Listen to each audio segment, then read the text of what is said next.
In 1932, during the height of the Great Depression, over 20,000 World War I veterans and their families gathered near the Potomac River in Washington, D.C. to protest the lack of government response to the Depression and request that they receive the back pay for their services in the war. The government, being strapped for cash themselves, were unable to meet the demands of the soldiers, and rather than attempt to negotiate a compromise, made a display of authoritarian military force that shook the nation. Hello and welcome back to Evil Economics. If you're new here, be sure to hit that bell and subscribe icon. Let's hop in. This is the story of the 1932 gas attack on U.S. veterans. After World War I, Congress in the United States passed the Adjusted Compensation Act. The act promised soldiers $1 a day for time enlisted in the United States and $1.25 for each day served overseas. However, the veterans didn't receive any of this in 1924. The country was broke, and even after emptying reserves, the government had to borrow tens of billions of dollars in order to fund the war, and as a result, they issued glorified IOUs to veterans, promising to pay the remainder of the compensation in 1945 after conditions had improved. In exchange for the delay in compensation, the soldiers were promised an additional 4% interest for every year until receiving the payment, offering them a nice pension. By the time 1932 rolled around, however, the veterans had been feeling the effects of the Great Depression for 3 years. Over a quarter of the country was left unemployed, and everything that they had invested in the stock market in 1929 had been lost. Veterans and their families began gathering in California, where they decided that the bonus they'd been promised wasn't a charity, but a debt that the nation owed them. As their numbers grew, the veterans began moving towards Washington, D.C. By this time, the Bonus Expeditionary Force, as they had grown to call themselves, had grown to over 20,000 veterans and their families.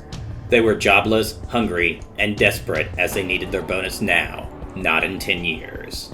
Herbert Hoover was elected president in 1928. He took office in January of 1929, and just 9 months later, the stock market crashed, kicking off the Great Depression, which would prove to be a hurdle too high for the new president to lead the country over.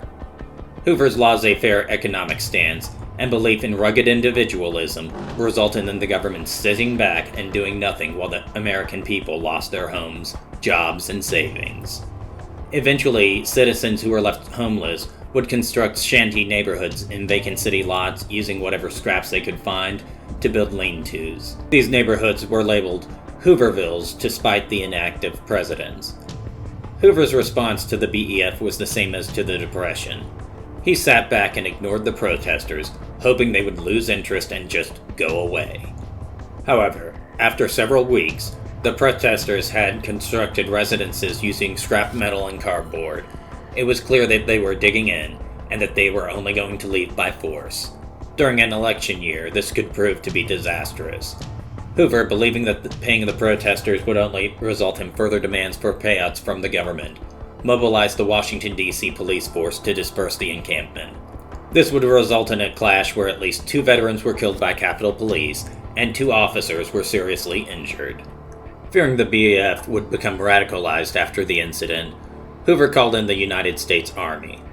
Columns of tanks, infantry, and cavalry were mobilized, to be led by future World War II heroes, General Douglas MacArthur, Major Dwight D. Eisenhower, and Major George S. Patton.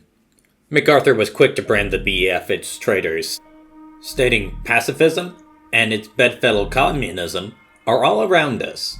Patton, who was tasked with leading the cavalry, lectured his troops before the battle. If you must fire, do a good job. A few casualties become martyrs. A large number, an object lesson. When the mob begins to move, keep it on the run. Use a bayonet to encourage retreat. If they are running, a few good wounds to the buttocks will encourage them. If they resist, they must be killed. When the tanks were approaching the shanty encampment the soldiers were calling home, Walter Waters, the BEF leader, requested to MacArthur that they be allowed to form an orderly retreat and to gather their belongings.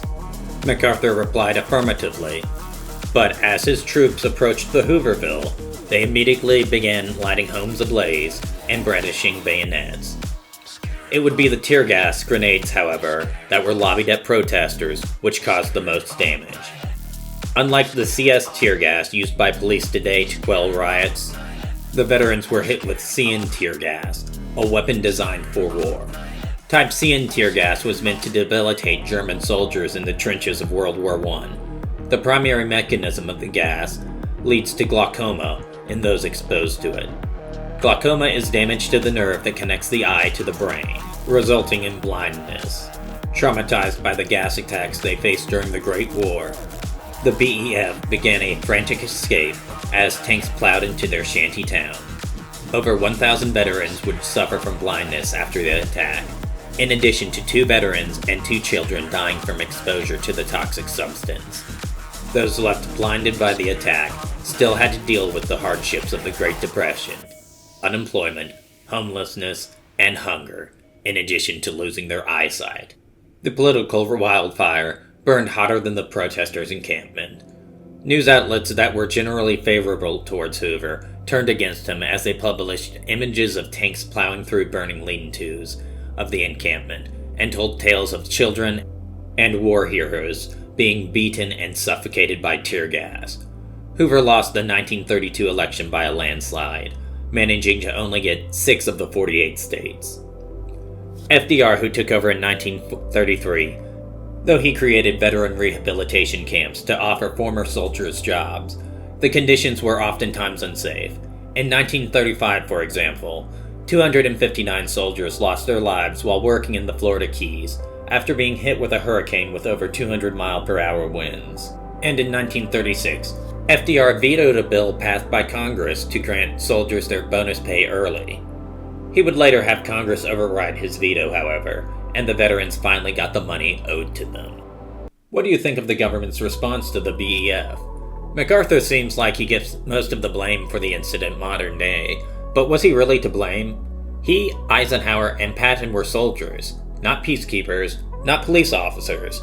Their tactics and training weren't suited for use against the public, and even though their response was over the top and brutal, these are the actions that I'd expect soldiers to take against an enemy.